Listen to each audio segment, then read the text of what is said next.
Alright, see these pink things? That's when you know the real fun is about to start. Welcome to Locle, Switzerland, home of Zenith.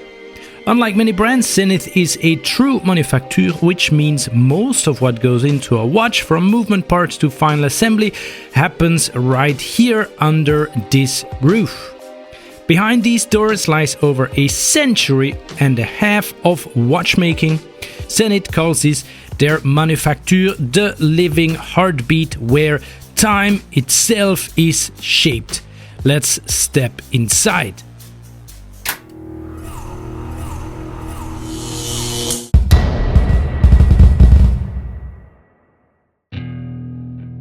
Now, anyone having visited a manufacture before or watched our previous manufacture visits on the channel will recognize these sights and sounds. We begin our journey in the machine hall. I won't say too much here, the machines do it better, but this is where modern watchmaking begins. Brass plates lined up like blank canvases, CNC machines tracing patterns with absolute precision, electro-erosion sparking away at components finer than a human hair.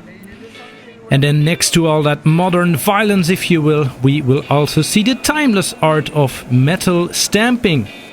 The machine hall is where the foundation of a movement is born, where man and machine work side by side to breathe life into the Zenith calibers, born here in Locle.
Il fabrique une machine qui a une presse, 2 ou 3 par seconde. 3 c'est max. Donc sur les tempes on retrouve exactement les mêmes formes que le composant. Donc en positif le poinçon, donc ça c'est les organes principaux d'une étampe. Le poinçon et la matrice. Voilà. Donc en négatif la matrice. Donc la matière, donc là on s'imagine c'est la matière, elle passe dans les tempes, elle avance pas à pas, et ça 3 fois par seconde, donc on fait 3 pièces par seconde. Et donc la presse descend, là notre composant est découpé, il est fini, ça c'est le déchet, c'est ce qu'on récupère sur le second rouleau en sortie de presse. Là le composant là, il est dans la matrice. Donc quand la presse remonte, il est éjecté automatiquement et puis il est soufflé dans un bac de réception. Donc là on a notre composant qui est découpé. Donc avec tous les trous de diamètre différents, plus la forme extérieure.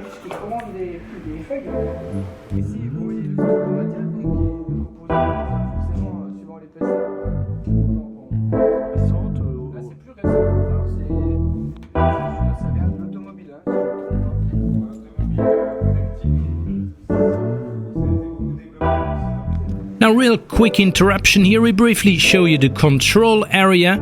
Here, lots of humans, lots of special equipment as well.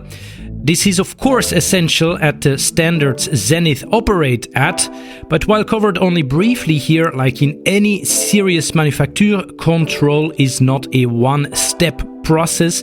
Controls are of course found throughout all the various steps of manufacturing and assembly and so on. No tolerance for mistakes under this roof.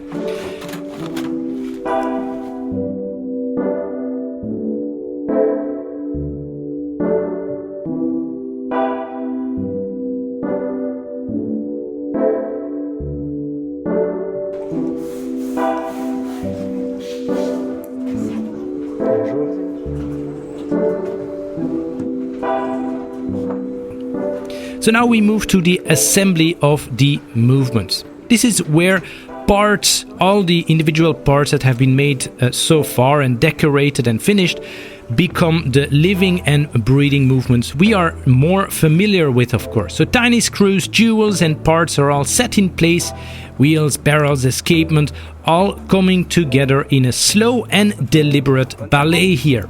Each movement is born here, ticking for the first time under the watchmaker's eye, right here. Now we were quite lucky here as we were able to take a long, close look at this process. While looking at this footage together with you, also notice just how complex these Zenith movements are compared to many others. Those are a lot of parts, right? So quick reminder that an El Primero chronograph, right, their signature movement, remains to this day one of the most complex ones on the market. It runs at 36,000 vibrations per hour, which requires extremely fine tolerances and adds difficulty in assembly and regulation. So few manufacturers can manage this in-house.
And there we go. Now finally the movement finds its home.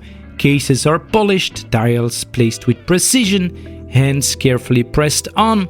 It's not just assembly, right? It's the moment where mechanism meets design. It's that moment where you see the movement spring to life and the watch really becomes finally a watch.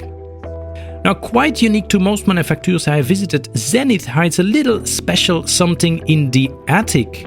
The attic of, well, let's call it the attic of Charles Vermot, so the watchmaker who defied the tides of the Quartz Crisis. So when the world turned its back on mechanical movements, Charles Vermot carefully hid away the tools, plans and presses for the El Primero chronograph right here in this very space. So without this attic, without Vermot's belief in the value of this mechanical beauty, the El Primero and Zenith itself might not have endured.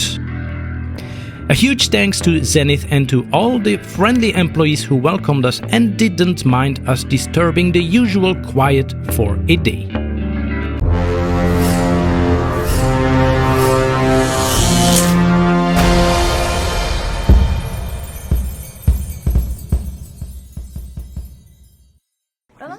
Je fais rien en plus. Bah si, même bouger un truc, c'est assez. T'as bougé le stylo? Non, non. Non, mais juste un pont avec une Bruxelles. Mais c'est juste pour voir ta main. Voilà, c'est tout. Ça va? Quelle précision.